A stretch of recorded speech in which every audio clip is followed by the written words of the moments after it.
Hey, how's everyone doing? I wanted to post another video. I don't know how many of you know this, but there's somebody with this screen name named Leigh Kerr, or Leaker, that alleges they have inside information about the Delphi case, and they want on YouTube and on social media, and supposedly leaked information about what happened at the crime scene. I want to make a couple of disclaimers here. First and foremost, if this person is real, it's unfortunate in a way because that means that they've potentially compromised the investigation. Secondly, regardless of whether or not this is real, um, I'm a journalist. It's my job to share information when it becomes available.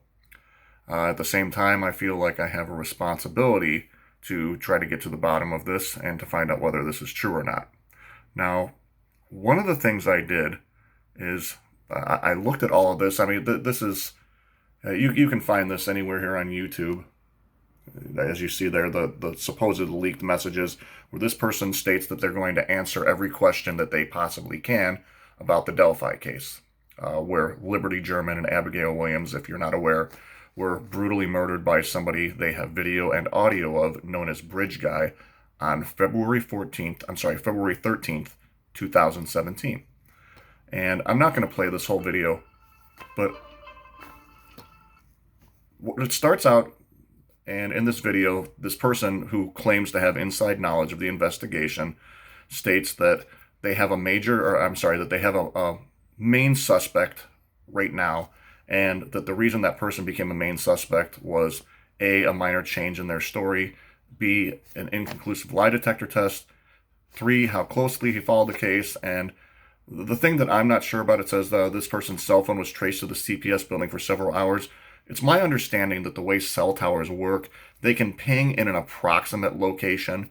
So if you say, oh, well, I was in Wisconsin, for example, the cell phone pings will tell you, within a mile or two where you were and that you weren't there, or that your cell phone at least wasn't there. But I don't know that they can necessarily pinpoint it to an exact spot. So I'm a little skeptical about that. But giving this person the benefit of the doubt, maybe they're just an officer that, was there on the scene and has been told some things. I mean, who knows? I'm not going to speculate all day about that. But it's pretty fascinating if you watch some of this stuff. And I disagree where it says they haven't shared anything that would prevent a conviction. They go on to answer all kinds of questions, and I don't want to just ramble here. You guys can go ahead and look at this. But one of the people, and I want to give him credit for this because this is just informational. I'm not making any money off this page. One of the people who's done a real good job is John Kelly Profiler, of explaining the way these sorts of sadistic individuals who commit these sorts of crimes think about, their behavior. He studies their behavior. He studies and analyzes, what might be going on in a certain situation or a certain case. And one of the things I wanted to do, I just wanted to play a couple of quick clips of him here. And this is the first one. However, the bottom line is that, there's some pieces to this that lead us to believe could be very well authentic. Now, if it is authentic and we do something, we might be able to save somebody's life out there, and we might be able to get Bridge Guy arrested. That's the part I agree with. Now, if this information does turn out to be real, one of the things he states and mentions, which is absolutely correct, is that law enforcement has not come out since this information was supposedly leaked 2 weeks ago and refuted these claims. They haven't confirmed them, they haven't denied them, they haven't done either. But if you're a journalist in Indiana, I'm actually out of state in nearby Illinois. But if you're in Indiana and you're working near Delphi, it would behoove you to start asking Sheriff Tobe Leazenby, State Superintendent Doug Carter, some of these people some questions about these leaks. I know they probably won't say a lot, but you never know. You never know what it might, get them to talk about. Secondly, something else that John Kelly Profiler here says that I have said in my previous videos. I posted 2 other ones that you can see on here on my page, The Unsolved, that really struck home here.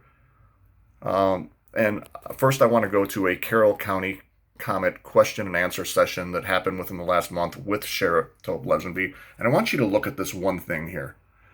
It said, "Do you know how the murderer was able to gain control of both girls at once?" His response, "It is believed by manipulation and intimidation factors." Now, if you've watched any of my other 2 videos, I have speculated that this, for some reason, I just get this sense that this is somebody, and they've said this is about power and control to you in the press conference, somebody who either is law enforcement, former law enforcement potentially, or military or former military. And the reason I say this, and this kind of corroborates this possibility, when he uses the word manipulation and intimidation, manipulation suggests that this individual was dishonest or told them something that wasn't necessarily truthful, or used his power to manipulate them into believing something. Does that mean that Bridge Guy had a badge? Does that mean he had a fake badge? It means that he told them something to manipulate them into controlling them, or used something to manipulate them into controlling them. Now, what was that? The intimidation, obviously, it could be a knife, it could be a gun, it could be both. We don't know. Only the investigators know. But the manipulation thing really stands out to me. And if you watch John Kelly Profiler here at the 1446 mark, he tends to say something very, very similar here. And I want you to take a listen. It's credible. Now we have also the possibility to portray himself as a cop. Hey, come on down the hill. I'm going to have to arrest you because you're trespassing on this bridge or whatever. That's a good line of BS, if you know what I mean, if you want to take quick control of 2 girls. So I will tell you, if he portrayed himself as a cop, he probably had some kind of badge. They're cheap enough. You can buy them anywhere. And he could use that to make himself look like law enforcement. Lots of times these guys are wannabe cops because, see, they want to have power. As Doug Carter talked about, the FBI talked about in their profile when they first came out, that, they believe he wants power. He wants power and he wants control. So a lot of these guys become wannabe cops. They couldn't make it. They couldn't. Anyway, John Kelly goes on to talk also about how this person probably was, shamed or abused as a child by a parent, or, had social issues with women perhaps, and that's why he seeks control. Psychologically, if these texts that are leaked, or this information that's leaked, or these posts are accurate, it really gives us a much clearer picture and profile of what this person is like. And if these are true, you're dealing with an extremely, extremely dangerous individual. The reason I say that is the person, Leigh Kerr, goes on to talk about later on, and I don't have it up here right now, but they go on later on to talk about how, and I don't want to be too graphic here because this may not be true. We have to keep that in mind. But how the crime scene was staged in a potentially very, very disturbing and inappropriate way between the 2 girls. And this person who leaked this information also claims that there were pieces of Abby and Libby, one or both of their the like clumps of hair that were taken from them, which is the behavior of somebody who keeps a trophy to try and relive that moment. And like I said, if that's the case, if this person isn't dead, if this person isn't in jail, if they're still on the loose, you have a very, very dangerous person out there still. Anyway, just some things to think about. Hope everybody's having a good day.